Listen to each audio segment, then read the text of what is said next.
Jeshi la Wananchi wa Tanzania JWTZ brigedi ya 202 Tabora limeukabidhi uongozi wa mkoa huo madawati 40 yenye thamani ya zaidi ya shilingi milioni 4, ikiwa ni jitihada za kukabiliana na upungufu wa madawati hasa katika shule za msingi mkoani humo.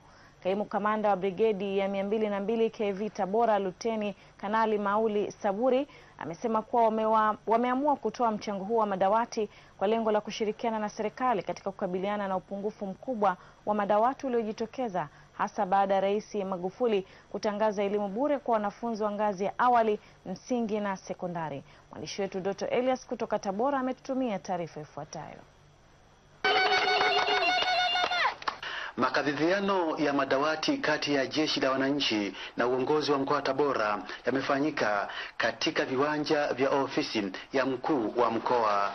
Luteni Kanali Mauli Saburi anaeleza kile kilichowagusa hadi wakaamua kutoa mchango wa madawati. Tumeguswa kulingana na uhaba mkubwa wa madawati uliojitokeza, kwani watoto wa maafisa na askari wa Tabora ni miongoni mwa wanafunzi wanaosoma katika shule zetu za Tabora.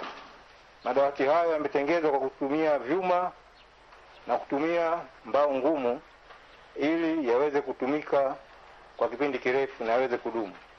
Siku ya ahadi tuliahidi kwamba tutatoa madawati 10, lakini tukasema kwamba kama hali kiruhusu tutatoa zaidi ya hapo. Hali imeruhusu, kwa hiyo leo tunakukabidhi madawati 40. Kitanguliwa na katibu tawala wa mkoa Kudura Mwenye Mvua, mkuu wa mkoa wa Tabora Agrey Mwanri anaeleza mipango ya utatuzi wa upungufu wa madawati. Nasema ni tukio la pekee lenye kuonyesha uwajibikaji mkubwa, na yote hii inaonyesha ni namna gani tuko pamoja katika kutekeleza agizo hili la Mheshimiwa Rais wetu wa Jamhuri ya Muungano wa Tanzania. Hakuna debate, hakuna ubishi, hakuna kuzungumza, hakuna kwanza kuulizana maswali hapa. Hela zote tunazozipata tumeelekezwa kwamba tuzipeleke za mapato ya ndani. Leo kwenda kuchukua hela za barabara, alafu kasema yeye alisema tupeleke kule, mimi sijasema hivyo. Nazungumzia mapato yako ya ndani ambao kwa kweli unatenga karibu 60%. Sasa kwa agizo hili linalozungumzwa hapa, maana yake ni kwamba hela zote za mapato ya ndani zile ambazo tunazipata sisi wenyewe kutoka hapa katika halmashauri zetu zote tunazipeleka katika madawati. Je, atakayebisha itakuwaje? Na nasema kama kuna mtu ambaye anataka kufanya jaribio kuona kwamba itakuwaje, fanya.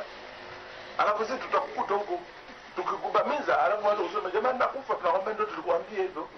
Ukitaka kuondokana na jambo hilo unasema kama walivyosema JWTZ, hakuna kulala mpaka tuhakikishe watoto wote wanaondoka sakafuni.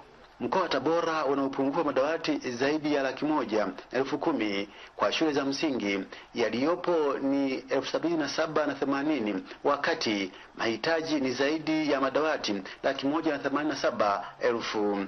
Kutoka mkoani Tabora, mimi ni Doto Elias wa TBC.